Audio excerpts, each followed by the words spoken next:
Now here's a beautiful story from Taiwan. A lawyer represents an LGBT pioneer in pursuing the right to get married. They win their case in 2017, after which the Grand Justices give Taiwan 2 years to set up and finalize the legislation. It's completed in May of this year, after which our lawyer, the one that we are talking about, and her partner register for marriage at the same office that denied them 5 years ago. Now, is that a beautiful story? Yes. Yes, it is. And I'm only telling part of it. The real story comes from Chi Chia-wei, also known as Victoria Hsu. Go, Victoria, yes!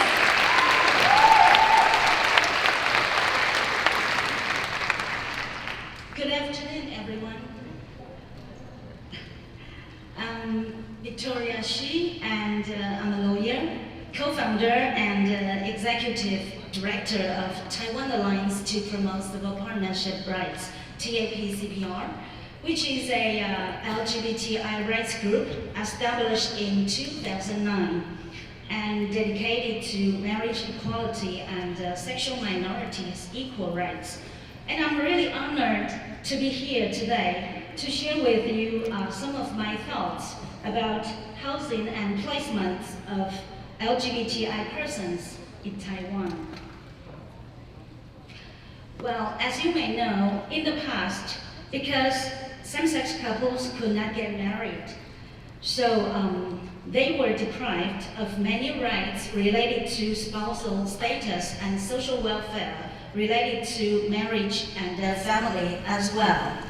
So TAPCPR's legal team, my colleagues and I represented Mr. Chi Chia-wei, won the Judicial Yuan's interpretation number 748 on May 24th, 2017. This was the press conference that day. And the Grand Justices of our Constitutional Court found that the Civil Code does not allow same-sex couples to marry, which is unconstitutional, and ordered the relevant authorities to amend the laws within 2 years. Otherwise, the Civil Code marriage will be directly applied to same-sex couples. So, because of this judicial victory, Taiwan's parliament passed the same-sex marriage law on May 17 this year, and the May 24 was the first day when the same-sex marriage law went into effect. You can see from the photo, my wife and I went to register our marriage on the very first day. A lot of journalists, yeah. And in general, you may say Taiwan is a friendly country for LGBTIQ+. We have the largest gay pride parade in Asia, and Taiwan is definitely the first country in Asia to legalize same-sex marriage. However, I have to say that there are still people in our society who are, you may say, homophobic and against LGBTIQ rights, and the social discrimination still exists. For example, although same-sex couples can legally get married now, but there are still some people who cannot come out to get married because of social pressure.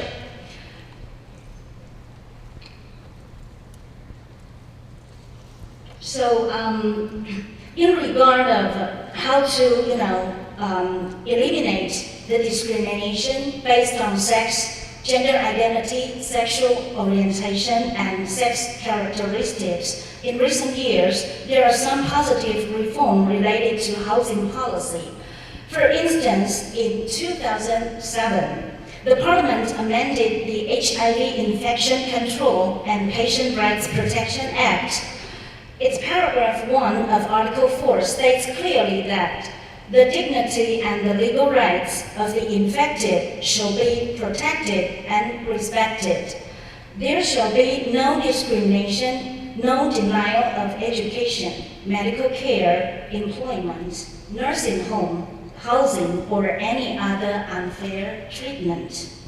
And the Housing Act enacted in 2012, which defined housing is a fundamental human right and required to reserve 30% of social housing for the most disadvantaged groups, including people living with HIV and domestic violence victims, especially for women.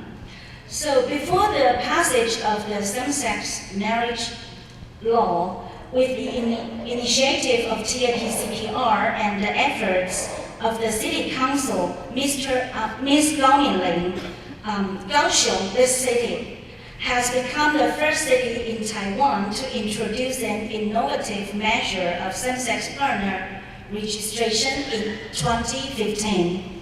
And Taipei, as a capital, followed up and was the second city to open same-sex partnership registration measure. The same-sex couples registration is not equal to the marriage or spouse. At that time, the same-sex marriage has not yet legalized, but we want to, promote substantively the rights for same-sex couples. And I personally served as a commissioner of the Taipei City Government's Women's Rights Promotion Committee, spent more than 1 year, and finally succeeded in persuading the Taipei City Government to revise its social housing rental ordinance so that registered same-sex partners can apply for family-type social housing and be treated as spouses in this regard. According to relevant laws and regulations, the government is obliged to provide shelters to, women suffered from domestic violence and runaways or children and youth who are not suitable for upbringing in family settings, and which means including the LGBTIQ populations, because these people are frequently, facing the family rejection, social violence, and hate crimes. But as we are aware, the shelter placement policy is not sensitive to LGBTI issues so far.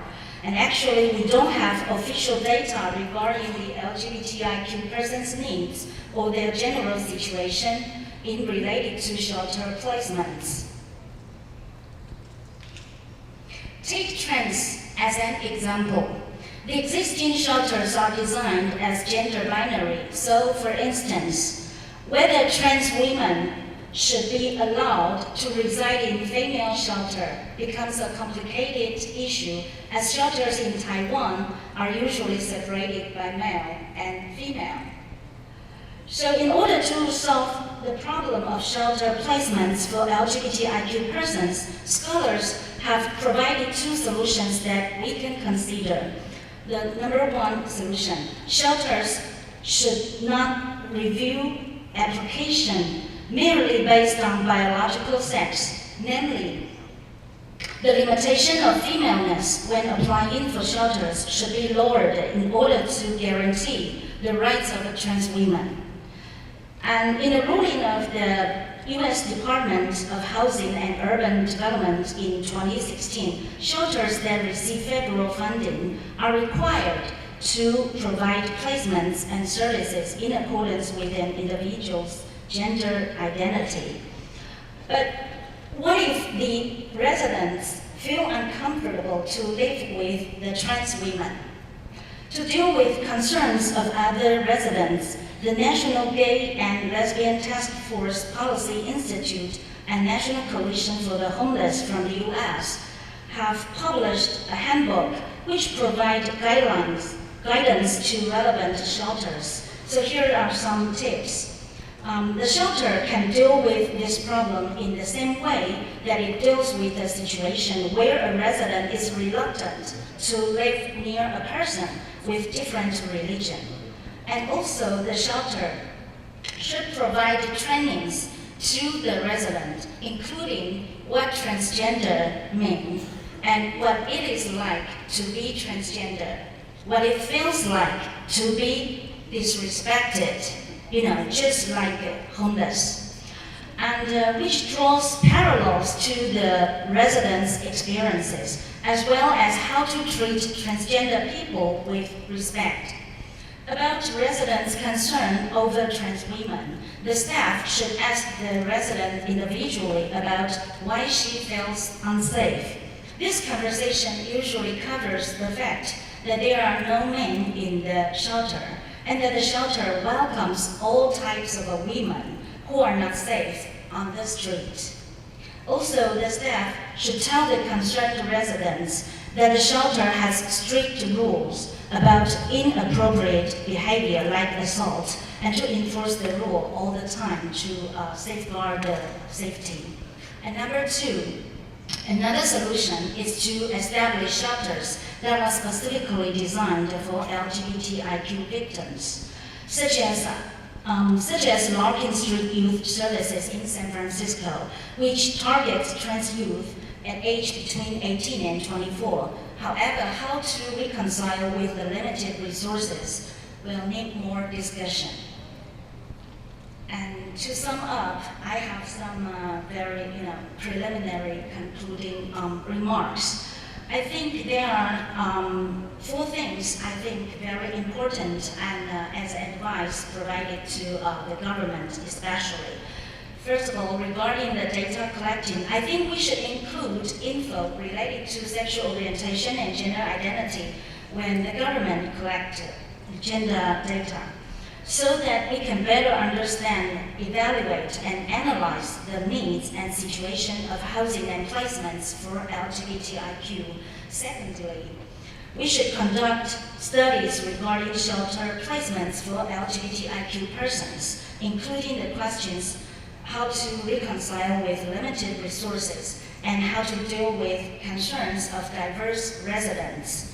And thirdly, develop a guideline about shelter management, which ensures that shelters provide services in accordance with the applicant's gender identity.